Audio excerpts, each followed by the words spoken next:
कुकुड़ाखंडी block अंतर्गत आंकुशपुर पंचायत रे प्रतिदिन प्रशासन को चैलेंज करी राताराति करुछंती बेआईन चोरा चालान। माइंस विभाग अवहेला और नीरवता निमंते एपरी बढ़ी चली कला कारोबार। खुद खनि मंत्री अंचल में चली चोरा कारोबार। कहा बल बलियान गाड़ी मालिक और सरपंच राताराति बड़ लोक होगाकू करुछंती बेआईन कारोबार। आईन श्रृंखला को खातिर न करी दिन दोपर प्रशासनिक आगे लुट चलाइछंती।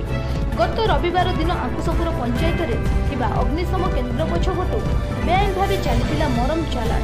सूचना पाई ब्रह्मपुर सदर पुलिस खबर पाई एसआई पीके साहू टीम पहुंची चढ़ाऊ कर 4टी मरम बोझे ट्रैक्टर को समेत 1टी जेसीबी जबत कर।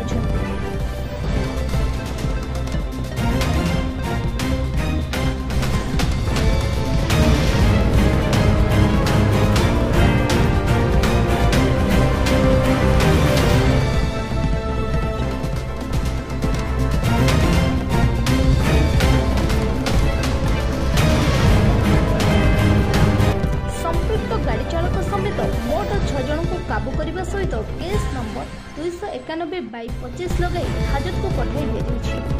सरपंच मुख्य सहयोगी रायझल ग्रामर दीपक गौड़, विजय गौड़, गुरुबारिया गौड़, बदरवाली दिलीप दास, हादिरपल्ली श्रीकांत पात्र और प्रशांत गौड़ समेत संपृक्त गाड़ी थाना अटक रखा। आंकुशपुर पंचायत सरपंच नेतृत्व में बहुदिन है मरम चालान कर साधारण चर्चा हो। प्रतिदिन और राति बेआईन मरम चालान। कुंभकर्ण निदरे सही माइंस विभाग। बेआईन कार्य को तहसिल किछि कर्मचारी सहयोग कर विशेष सूत्र जमापड़ी। सठिक तदंत न हेबारु वर्ती जाउछन्ति संपृक्त दलाल। एसबुर अंत घटिब केबे देखिबाकू बाकी रहिला। कुकुड़ाखंडी रविंद्रनाथ साहू को रिपोर्ट MR ओडिया टीवी।